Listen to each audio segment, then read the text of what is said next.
யாரு master health checkup எடுக்கலாம், யாரு அந்தந்த டெஸ்ட் எடுக்கலாம். வணக்கம். ஸ்பார்க் வித் பிரம்மஞானி நேயர்களுக்கு அன்பு கலந்த வணக்கங்கள். நம்ம இப்போல்லாம் யூஸ்வலாக மாஸ்டர் ஹெல்த் செக் பண்ணலாமா, இல்லை 1-2 டெஸ்ட் மட்டும் பண்ணிட்டு வரலாமா அப்படிங்கிற மாதிரி ஒரு கேள்வி இருக்கும். அதில் பாதி பேர் என்ன பண்ணுவாங்கன்னா, இப்போ மாஸ்டர் ஹெல்த் செக்கப்பே பண்ணிட்டு வந்துடுவாங்க. எல்லாத்துக்கும் எவ்வளோ செலவானாலும் பரவாயில்ல, என்ன ப்ராப்ளம் இருந்தாலும் கண்டுபிடிச்சிடலாம் அப்படிங்கிற மாதிரி. அது இப்போ கம்பெனி காசு கொடுக்குது, நம்ம பண்ணுறது அப்படின்னா ஒட்டுமொத்தமாக எல்லாத்தையும் பண்ணலாம்.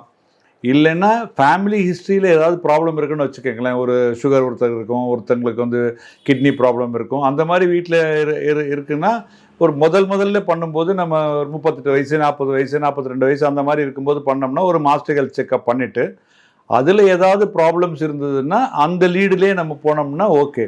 இல்லாட்டி நம்மளுக்கு இப்போ பென்ஷன் அமௌண்ட்டு கம்மியாக இருக்கும், நம்மளுக்கு வர்றது மாதத்துக்கே, அதுக்கே பாதி வாடகைக்கு போயிடும், இப்போ மிச்சம் இருக்கிறதுல பாதி மாத்திரை மருந்துக்கு போயிடும். இதில் டெஸ்ட்டெல்லாம் சகட்டு மேனிக்கு எடுத்தோம்னா நம்ம மாதத்தில் பட்ஜெட்டில் துண்டு விழுந்துடும். அதுக்காக நம்ம டெஸ்ட்டே எடுக்காமையும் இருக்க முடியாது. எல்லாத்தையும் யோசித்து பார்த்து தான் நம்ம டெஸ்ட் எடுக்கணும். ஸோ யார் மாஸ்டர் ஹெல்த் செக்கப் எடுக்கலாம், யார் அந்தந்த டெஸ்ட் எடுக்கலாம். இப்போ ஏற்கனவே நம்மளுக்கு சுகர் இருக்குன்னு வச்சுக்கோங்களேன், சுகர் சம்மந்தப்பட்ட டெஸ்ட் மட்டும் எடுத்தால் போதும்.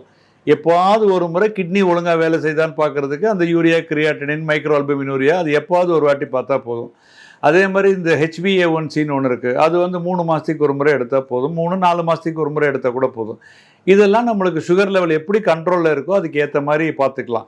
ஸோ மொத்தமாக எல்லாத்தையும் சில சமயம் நம்ம என்ன பண்ணுவோம்னா, நம்ம டாக்டர் ஒரு 4 டெஸ்ட் எழுதி கொடுத்துருப்பாரு.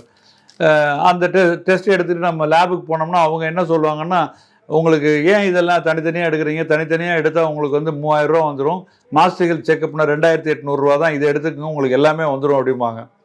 நம்ம மக்களும் என்ன பண்ணுவாங்க, சரி இவ்வளவு டெஸ்ட் இருக்கே, 36 டெஸ்ட் இருக்குது, அதை எடுத்துகிட்டு வருவோமே அப்படின்னு சொல்லிட்டு அதெல்லாம் எடுத்துகிட்டு வருவாங்க. நியாயம்தான். அது பண்டமாற்று முறை அந்த மாதிரி இருந்ததுன்னா பரவாயில்ல. ஆனால் நம்ம என்ன எழுதி கொடுத்தோமோ அந்த டெஸ்ட்டுக்கு அந்த ரிசல்ட் இருக்காது. இவங்க நிறைய கொண்டு வந்திருப்பாங்க, 16 பக்கம் கொண்டு வந்திருப்பாங்க டெஸ்ட் ரிசல்ட்டு. ஆனால் நம்மளுக்கு தேவையான 2 விஷயம் அதில் இருக்காது. அப்புறம் திரும்பவும் நம்ம டிக் பண்ணி இதை தயவு செஞ்சு எடுத்துகிட்டு வந்துருங்க அப்படிமோ.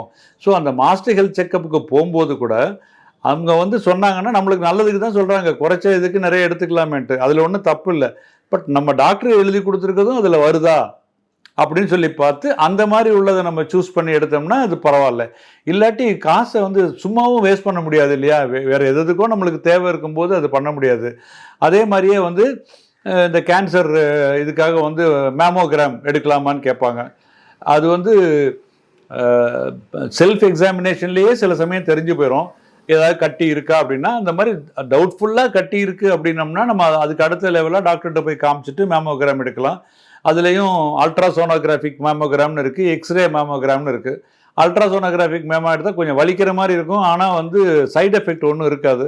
அடிக்கடி எக்ஸ்ரே மேமோகிராம் எடுத்தோம்னா அது தப்பு. அதனால் நம்ம யோசித்து பார்த்து, நம்ம டாக்டரே அதை யோசித்து பார்த்து தான் சொல்லுவாங்க, இந்த மேமோகிராம் எடுங்க, அந்த மேமோகிராம் எடுங்க அப்படின்னு சொல்லிட்டு. ஸோ பண்ணுற டெஸ்ட்டும் அதே மாதிரியே நம்ம ஒவ்வொரு முறை சுகர் டெஸ்ட்லாம் நம்ம அப்பப்போ பண்ணி பார்த்துக்கணும். நம்மளே இந்த குத்தி பார்க்குறதெல்லாம் இருக்குது, அதெல்லாம் நம்மளுக்கு ஹெல்ப் பண்ணும், டெஃபினட்டாக நம்மளுக்கு ஹெல்ப் பண்ணும். ஆனால் வைத்தியம் நம்மளே பண்ணிக்கக்கூடாது, இதுதான் கூட இருக்கே குறைச்சிருக்கேன்னு சொல்லிட்டு. ஏன்னா HbA1c நம்மளுக்கு இதுவாகும். டாக்டர்ஸ் சில கால்குலேஷன்ஸில் தான் இதில் கூட்டு, ஒரு அரை மாத்திரை கூட்டுங்க, அரை மாத்திரை குறைங்க, அந்த மாத்திரையை போட்டுங்க அப்படின்லாம் சொல்லுவாங்க. என்ன டாக்டர்கிட்ட போனாலும் இதில் குறைக்க போகிறாரோ அதில் கூட்ட போகிறாரோ, நம்மளே பண்ணோம்னா எக்கு தப்பாக ஆகிடும். அதனால் டெஸ்ட்டெல்லாம் பண்ணுறதுல தப்பே கிடையாது. எந்த டெஸ்ட்டு பண்ணுறோம், எதுக்காக பண்ணுறோம், எவ்வளவு செலவு பண்ணுறோம், எவ்வளவு நாளைக்கு ஒரு முறை பண்ணுறோம் அப்படிங்கிறது நம்ம யோசித்து பார்த்து தான் பண்ணணும். வாழ்க.